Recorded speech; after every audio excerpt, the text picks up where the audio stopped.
Estamos de volta com o Clube da Bola. Quero dizer que você pode participar do programa através do nosso número do WhatsApp, mandar a sua sugestão, sua pergunta, seu comentário, uma reflexão sobre esse mês de outubro que já está terminando. É o 489-9191-4706. Falar nisso, não sei o que tem o telefone, o smartphone de JP Bianchi, que não parem na mesinha aqui. Eu ouço ele, ó, tremendo direto. Tem muita mensagem, né, JP? A galera sempre acompanhando, né? Sempre mandando mensagem também, mandando foto que tá assistindo, então sempre Que legal. A audiência é boa, audiência qualificada, mano. A grande audiência do Clube da Bola por todo o estado de Santa Catarina aqui na NDTV. Você pode assistir em qualquer lugar do Brasil, do planeta, através do ndplay.com.br. O papo agora é Série A. Renato já falou lá no início, né? Não tem vida fácil.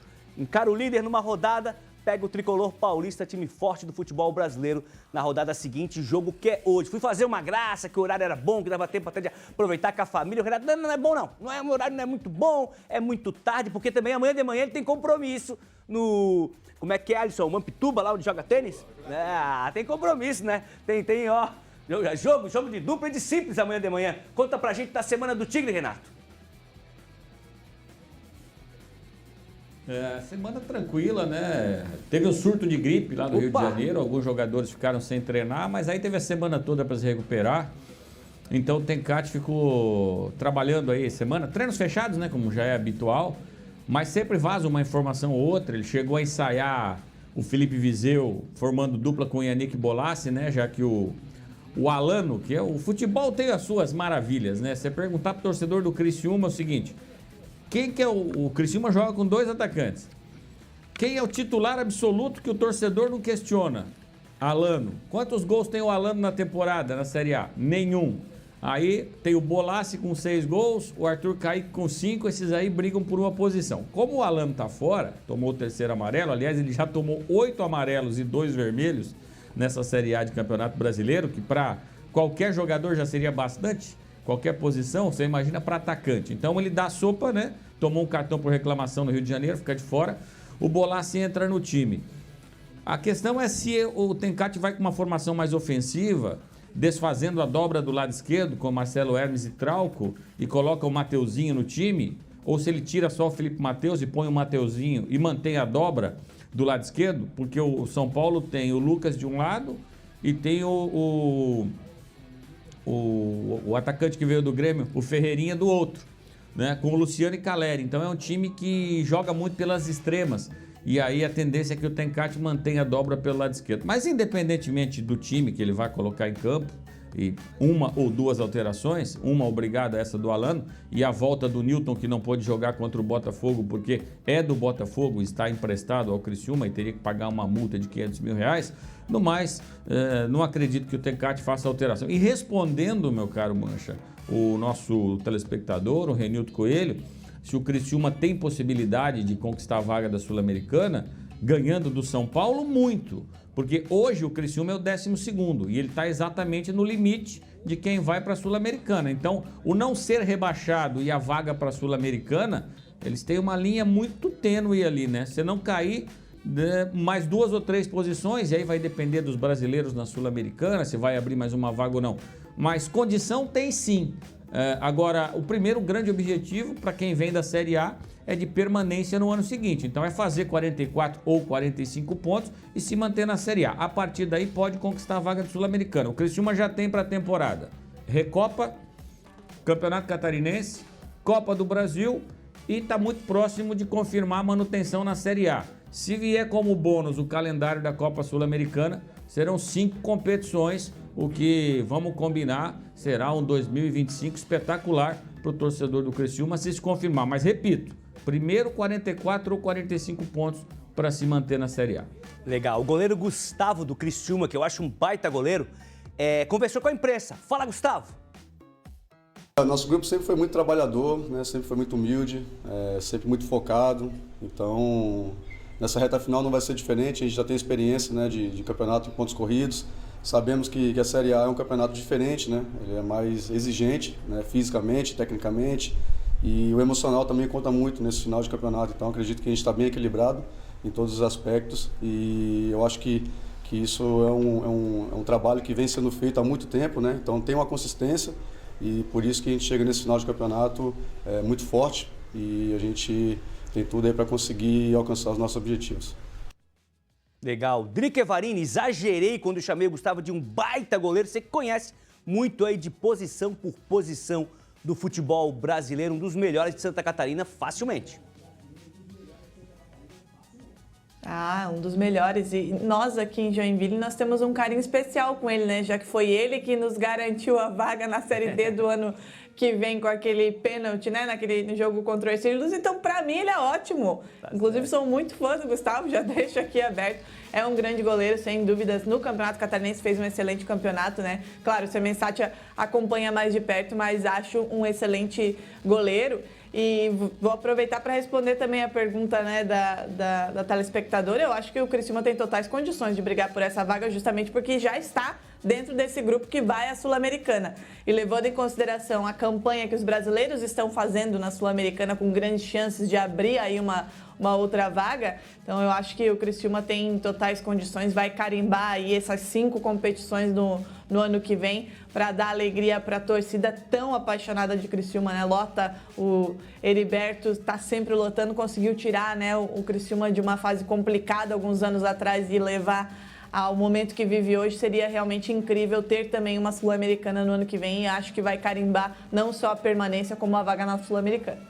Legal, Drica. O pessoal que me conhece sabe que eu uso o Criciúma de exemplo. Às vezes eu falo, temos que fazer como o Criciúma fez. Ele convocou o torcedor quando estava na pior. Convocou o torcedor, foi e não abandonou mais. Tá sempre comparecendo, sempre recebendo um bom público. O Heriberto Wilson, talvez hoje não, o jogo é muito tarde, mas está sempre recebendo um bom público. Começa hoje a 31ª rodada da Série A, que tem esses jogaços aí, Criciúma e São Paulo. Matheus Alves preparou aí os confrontos pra gente. Hoje vamos ter 4 jogos às 4h30 da tarde. O Grêmio recebe na Arena em Porto Alegre o Atlético Goianiense. Em Salvador, no Barradão, o Vitória enfrenta o Fluminense. O Flamengo joga no Maracanã contra o Juventude. No Allianz Parque, o Palmeiras recebe o Fortaleza. Às 6h30, o Atlético Paranaense encara o Cruzeiro na Liga Arena, em Curitiba. E temos 2 jogos às 7 horas. Na Arena MRV, Atlético Mineiro e Internacional, e em Bragança Paulista, Bragantino e Botafogo. Às 9 horas da noite, no Heriberto Wilson, o Criciúma recebe a equipe do São Paulo. E a rodada fecha na segunda-feira, às 7 horas na Arena Pantanal, Cuiabá e Corinthians. E às 9 horas da noite, em São Januário, Vasco e Bahia. Eu convoco outro titular aqui do Clube da Bola, direto de Blumenau, Emerson Luiz, para falar aí dos jogos da Série A. Fala, Emerson! E aí, Mancha, boa tarde a você, boa tarde a todos ligados aqui no Balanço Geral. Nós temos aqui o Rodrigo Vieira, ele é apresentador do BG.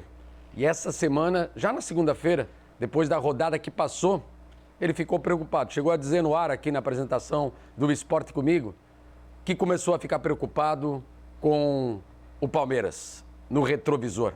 Apenas 1 ponto separando os 2 times na luta pelo título. Eu já tenho falado aqui no Clube da Bola que o Fortaleza, que vai ser o adversário do Palmeiras neste sábado em São Paulo, não tem elenco, não tem condições de brigar pelo título. E entra muito aí a questão financeira.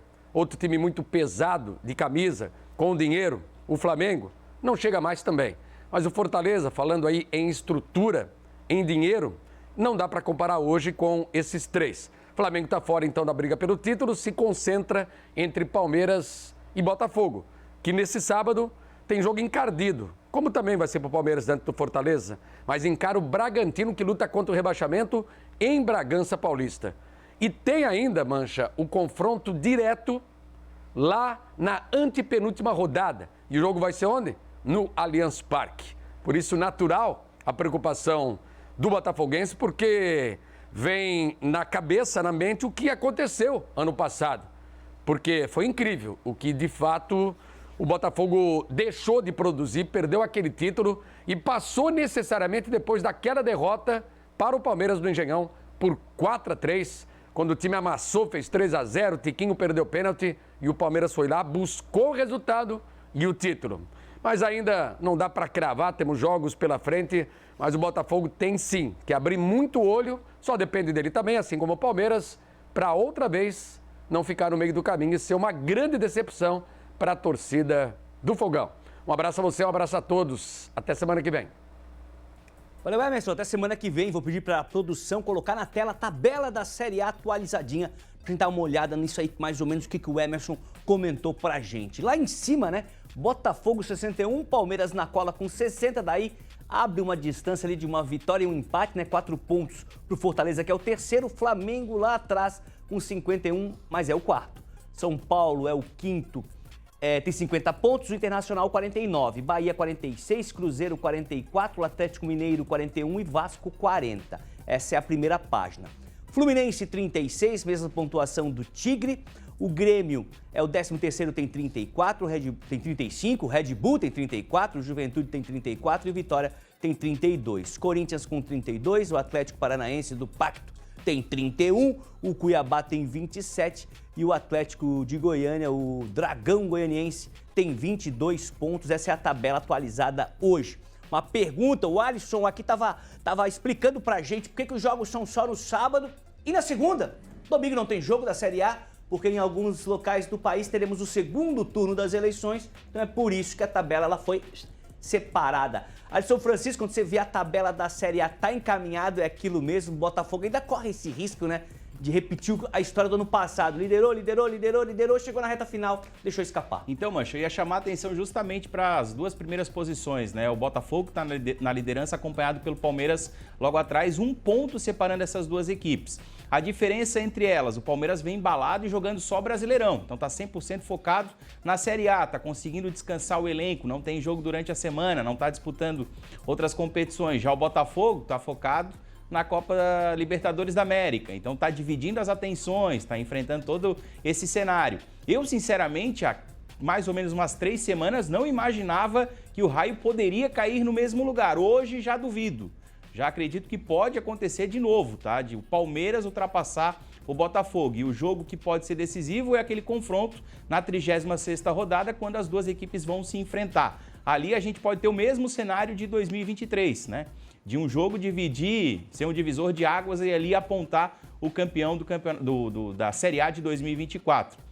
Então realmente é uma situação à parte, é um momento que vai merecer a atenção do Brasil, vai ser uma final esse jogo aí envolvendo Botafogo e Palmeiras. Eu acredito que nas próximas rodadas, até lá, as equipes ainda mantêm essa distância curta, não distanciando muito de quem está atrás e aí se enfrentando nesse jogo que vai ser uma decisão, mas marcado para dia 1º de dezembro, me soprou aqui no ponto o Matheus Alves em São Paulo. JP Bianchi, já que você está de vermelho homenageando, vou te perguntar da zona de rebaixamento, a zona vermelha da tabela. Você imagina um Corinthians na Série B, mais uma vez na Série B, né, de 2025, com Memphis Depay e tudo?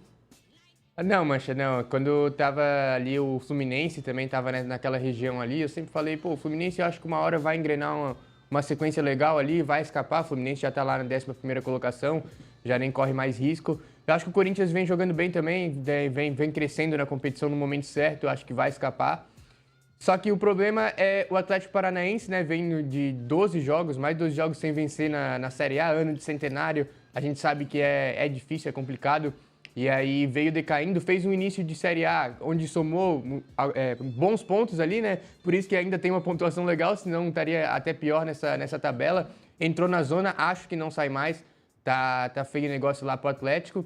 E aí ali na vaga do Corinthians, eu acho que o Corinthians ainda escapa e joga um desses 3 times para dentro da zona. Red Bull, ou Juventude, ou Vitória. O Juventude tem um fator que é muito forte dentro de casa, né? O Juventude, praticamente todos os pontos do Juventude na Série A foram feitos em casa. Fora de casa, o Juventude não consegue desempenhar bem. E o Vitória, eu acho que o Vitória deve formar esse Z4 aí com Atlético, Cuiabá e Atlético Goianiense também. Então, acredito que a gente não vai ter nenhum time de grande expressão caindo. Claro, o Atlético hoje é um clube de médio para grande no cenário nacional, mas os ditos gigantes, né, como o Fluminense e também o Corinthians, não devem cair não, mas... Legal, JP. Badassi, que é o mais experiente entre os comentaristas do Clube da Bola, se apostaria, o Badá não é de aposta, mas se fosse naquela bet lá, apostaria em Botafogo ou Palmeiras, ou acho que pode dar uma zebra ainda, ou o título fica no Rio ou em São Paulo mesmo? Não, eu acho que fica entre esses dois aí, fica entre Palmeiras e Botafogo. E eu, se eu tivesse que cravar um, eu cravaria o Palmeiras. Eu acho que o Palmeiras está crescendo, tem um técnico que tem estrela, tem um elenco de qualidade, o Botafogo, queira ou não, está com as atenções divididas com a Libertadores ainda. Então, se eu tivesse que cravar um clube, eu cravaria o Palmeiras. Eu acho que o Abel Ferreira vai comemorar mais um título sob o comando do Palmeiras. Legal, Badá. Vamos fazer o seguinte, vamos para o intervalo e a gente volta para falar de Copa Santa Catarina e os demais assuntos programados para esse sábado aqui no Clube da Bola. Não sai daí que é rapidinho.